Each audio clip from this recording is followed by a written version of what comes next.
বাংলার মানুষ হিসাবে আমরা গণতন্ত্র করছি আমির শেখকে নিয়ে। আমির শেখকে পুলিশ ধরেছিল, বাংলাদেশ বলে তাকে অ্যারেস্ট করে রাজস্থানের পুলিশ তাকে জেলখানায় নিয়ে যায়। অবাধে অত্যাচার, লাঠি আঘাত, বুকে আঘাত, জোর করে বাংলাদেশে বলিয়ে দেওয়ার জন্য বারে বারে তার উপরে বিভিন্ন ধরনের প্রচার তারা করেছিল। অবশেষে যখন আমির ভাই দৃঢ়তার সাথে বুক চিতিয়ে পড়েছে, আমি বাঙালি, মালদায় আমার বাড়ি, পশ্চিমবঙ্গে আমার বাড়ি, আমি বাংলায় বাস করি, বাংলাদেশি নয়, সমস্ত অত্যাচার সহ্য করার পরও যখন তাকে লড়াতে পারেনি বিজেপির সেই পুলিশেরা, বিজেপির নেতারা, তখন তাকে বাধ্য হয়ে তারা বিএসএফকে দিয়ে পিছনে বাইরে পাঠিয়ে দেয়, বাংলাদেশে পাঠিয়ে দেয়। বাংলাদেশে পাঠানোর পর সেই কারণে বীর সন্তান বলছে আমাদের, আপনারা কালিয়াচকের মানুষ, আমাদের মালদার মানুষ, পশ্চিমবঙ্গের মানুষ, আপনারা দেখেছিলেন তাকে পাঠানোর পরে যদি সে সাহসিকতার সাথে ভয় না করে একজনের কাছ থেকে মোবাইল উদ্ধার করে নিয়ে তার কষ্টের কথা ফেসবুকের মাধ্যমে গোটা পশ্চিমবঙ্গের মানুষের কাছে তারা বার্তা পাঠিয়েছিল, আমি বাংলাদেশি নই, আমি বাংলাদেশে বাস করি না, আমার পূর্বপুরুষ বাংলাদেশের নই, আমি ভারতীয়, আমি বাঙালি, আমার মালদায় বাড়ি, আমাকে বাঁচান, মুখ্যমন্ত্রী আমাকে বাঁচান, সম্মানীয় মুখ্যমন্ত্রী আপনার কাছে করে ধরে আমি অনুরোধ করছি, আমি বাংলাদেশি বলে জোর করে বিজেপি আমাকে বাংলাদেশে বানিয়ে দিয়েছে, আমাকে এখানে উদ্ধার করুন। যে সাহসটা সেটা করেছিল, অন্য কেউ থাকলে হয়তো সেখানে আত্মসমর্পণ করে দিত, হয়তো প্রাণে মারা যেত, হয়তো পুলিশের গুলিতে মারা যেত, সাহসিকতার সাথে আজকে প্রমাণ করেছে সে বাংলার ছেলে, আজকে প্রমাণ করেছে সে কালিয়াচকের ছেলে, প্রমাণ করেছে সত্যিকারের বাঙালি, যে বাঙালির জন্ম হয়েছিল স্বাধীনতা সংগ্রাম এর সময় বিনয় পরবর্তীতে ক্ষুদিরাম বোস বুক দিয়ে মাথা উঁচু করে ইংরেজদের বিরুদ্ধে চিৎকার করে বলেছিলেন, আমি বাঙালি, আমার দেশকে স্বাধীন করতে হবে, আমি লড়াইয়ের ময়দানে দাঁড়িয়ে থাকবো। একইভাবে আজকের দিনে ক্ষুদিরাম বোসের মতো আমাদের আমির শেখ বিজেপির কাছে প্রমাণ করে দিয়েছে, আজকে বিজেপি সাম্প্রদায়িক শক্তি, স্বৈরতান্ত্রিক শক্তি, মানুষ মারা শক্তি, যে সেই শক্তিকে প্রমাণ করে দিয়েছে যে বাঙালিরা কোনোদিন কারো কাছে মাথা নত করে না, বাঙালিরা কারো কাছে কোনোদিন মাথা নত করে না, নতি স্বীকার করে না। সেটা আমির ভাই আমাদেরকে শিক্ষা দিয়েছে, তাই আমির ভাইকে মঞ্চে এনে সকলের সামনে কালিয়াচকবাসীর সহযোগিতায় আমরা ক্ষুদ্র আজকে তাকে সম্বোধন করেছি। আমরা দেখছি কিছু কিছু লোক হাতে কাগজ নিয়ে ফেসবুকে দাঁড়িয়ে কালিয়াচকবাসীর উদ্দেশ্যে বলছে, আমি আজকে আমির সাহেবকে নিয়ে এসেছি, আমি আমির সাহেবকে হাইকোর্ট থেকে ছাড়িয়েছি। বন্ধু এমপি, আপনার কাছে জানতে চাই, আপনি এমপি হওয়ার পরে কালিয়াচকের মানুষের কি কি কাজ করেছেন, পশ্চিমবঙ্গের মানুষের কি কি কাজ করেছেন, মোথাবাড়ি মানুষের কি কি কাজ করেছেন? বন্যায় ডুবছে কালিয়াচক তৃণমূলে প্রায় 8টা অঞ্চল, আপনি কবার গিয়ে পৌঁছে গরিব মানুষ যারা জলের তলায় চলিয়ে যাচ্ছে তার কাছে পৌঁছে তার মুখে হাত তুলে দিয়েছেন? বলুন, কালিয়াচকের মাটিতে এসে বন্ধু এমপি আপনি আমিরের কথা বলে যাচ্ছেন, আমি ছাড়িয়ে নিয়ে এসেছি। ডুবন্ত মানুষ আপনার বাড়ির পাশে মানিক চোর থেকে যখন মানুষ জলের তলায় চলিয়ে যাচ্ছে তখন আপনাকে দেখা যায় না, তখন আপনি মানুষের গরিব মানুষের পাশে থাকেন না। সস্তা রাজনীতি করার জন্য সুধাপুরের মানুষকে, কালিয়াচকের মানুষকে, ইংরেজ বাজারের মানুষকে বোকা বানাতে চাইছেন, আমির শেখকে সামনে রেখে আবার বিধানসভার ভোট করতে চাইছেন, যেভাবে লোকসভার ভোটে মানুষকে ঠকে, মানুষকে ভুল বুঝিয়ে ভোটে দিতে এমপি হয়েছেন, আবার ভাবছেন আমিরকে হাতিয়ার করে নিয়ে আমি আবার হয়তো আমাদের এমএলএদের বৈতরণী পার করবো। আমাদের মুখ্যমন্ত্রী আপনারা বারে বারে শুনেছেন, মমতা ব্যানার্জি বারে বারে হুঙ্কার দিয়ে বলেছে, একটা বাঙালির গায়ে যদি আচর করে আমরা কেন্দ্রীয় সরকার, বিজেপি সরকারকে কোনো মতেই ছাড়বো না।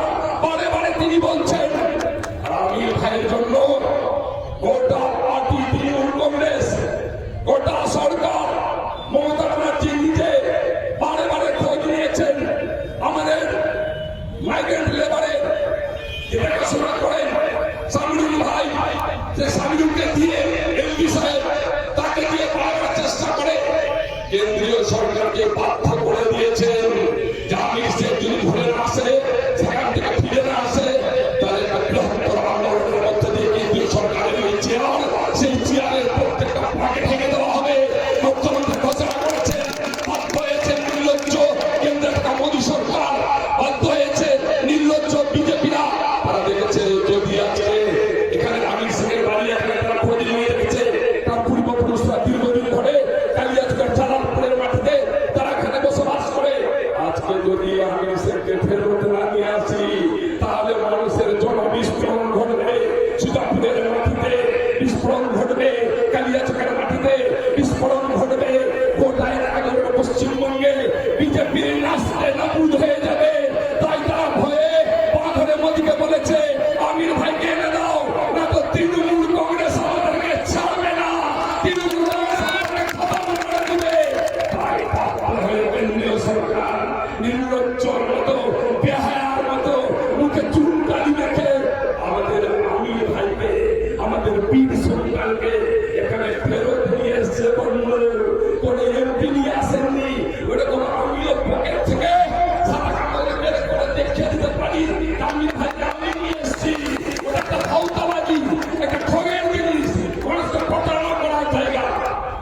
আমির ভাইকে পশ্চিমবঙ্গের মুখ্যমন্ত্রীর চাপে, পশ্চিমবঙ্গ সরকারের চাপে আপনাকে এখানে আনতে বাধ্য হয়েছে। আমরা ঘোষণা করছি আজকে এখানে দাঁড়িয়ে এই মঞ্চ থেকে আমাদের পরিযায়ী শ্রমিক যারা কাজ করতে চান তারা কিন্তু কেউ ইংল্যান্ডে যান না, তারা কিন্তু কেউ আফ্রিকাতে যান না, তারা কিন্তু কেউ বাংলাদেশে যান না, তারা কিন্তু কেউ পাকিস্তানে যান না। এদেশ আমার বঙ্গবন্ধু আন্দোলনে বলে আমরা এই দেশ পেয়েছি।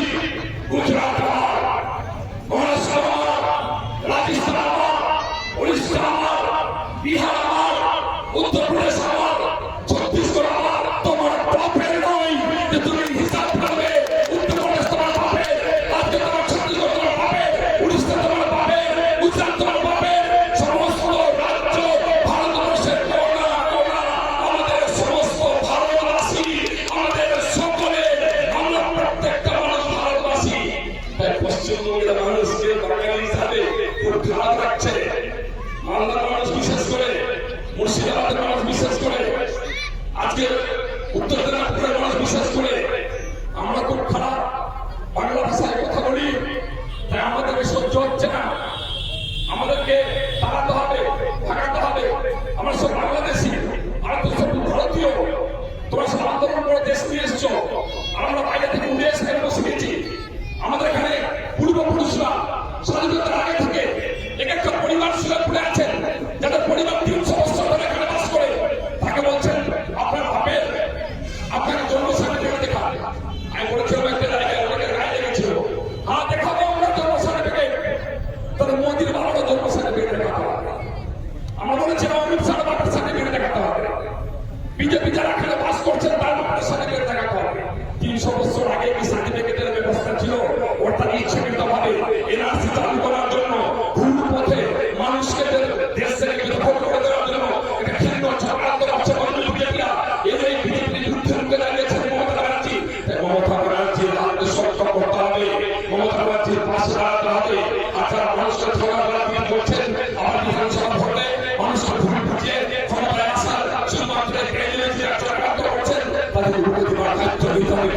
সর্বস্তরের মানুষের আবেদন আপনাদের কাছে অনুরোধ করে রাখছি আমি, যে ভুল আপনারা লোকসভা করেছেন সেটাকে শুধরাতে হবে। বন্ধু, যে ভুল আপনারা লোকসভা মধ্য দিয়ে করেছেন এটা সুযোগ আসছে আগামী দিনে আপনারা বুকে হাত দিয়ে আপনারা উপস্থিত আছেন। কংগ্রেস কি পারবে বিজেপির বিরুদ্ধে লড়াই করতে? পশ্চিমবঙ্গের বুকে কংগ্রেসের শক্তি আছে, কংগ্রেসের ক্ষমতা আছে। সুজাপুরের মাটিতে কিছু মানুষের কংগ্রেস করছেন ভুল বুঝে, কালিয়াচকের মাটিতে কিছু মানুষের ভুল বুঝছে, কংগ্রেস করছে ভুল বুঝে। এই সামগ্রিক পশ্চিমবঙ্গ জুড়ে বিজেপির বিরুদ্ধে কারা লড়তে পারে, কার সাহস আছে? মোদীর বিরুদ্ধে কে বুঝিতে বাধন করে বলতে পারে পশ্চিমবঙ্গের একজন বাঙালি গায়ে হাত দিয়ে হাত কেটে নেওয়া হবে? কে বলতে পারে? একমাত্র পশ্চিমবঙ্গের মুখ্যমন্ত্রীর মাথা করে বলতে পারে যে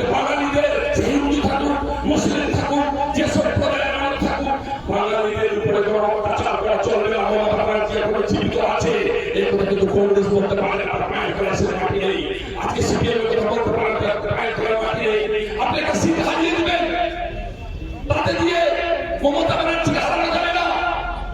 আপনি সুদাপুরে ভুল ভুলে আরেকটা এমএলএ সিট জিতিয়ে দিবেন, তাতে করে মমতা ব্যানার্জি সরকার পড়ে যাবে না।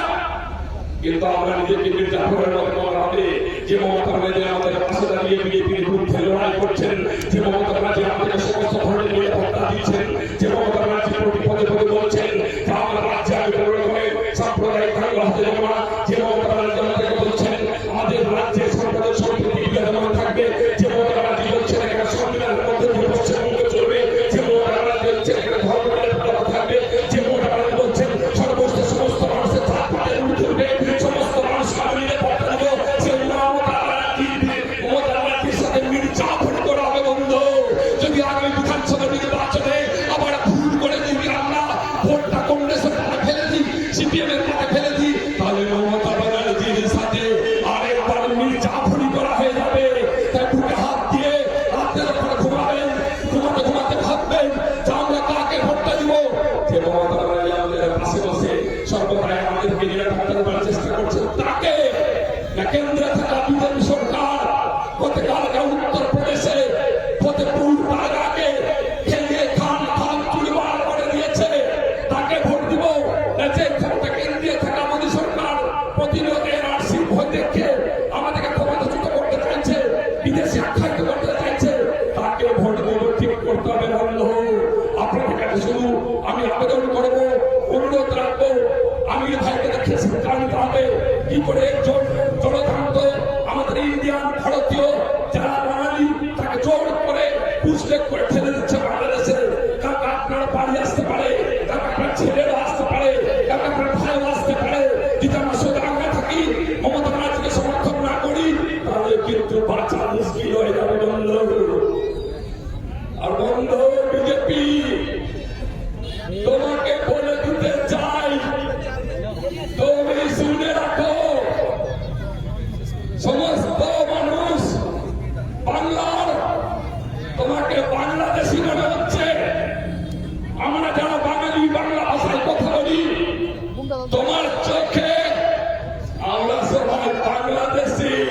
বন্ধ বিজেপি যে চোখ দিয়ে বাঙালিদেরকে বাংলাদেশি ভাবছ, চোখ দুটো বের করে দিব তোমাদের।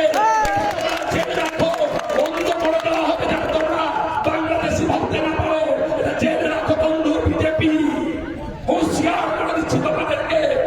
বাঙালি মানে বাংলাদেশি নয়, বাঙালি মানে আমাদের কৃষ্টি কালচার সভ্যতা সংস্কৃতি, বাংলায় থাকা ধর্মনিরপেক্ষতা, আমাদের সাম্প্রদায়িক সম্প্রীতি সবকিছু নিয়ে আমরা বাঙালি জাতপাতের ঊর্ধ্বে বসবাস করি। আমরা হিন্দু চিনি না, আমরা মুসলিম চিনি না, আমরা জৈন চিনি না, আমরা খ্রিস্টান চিনি না, আমরা মানুষ হিসাবে বাঁচি। তাই তোমাকে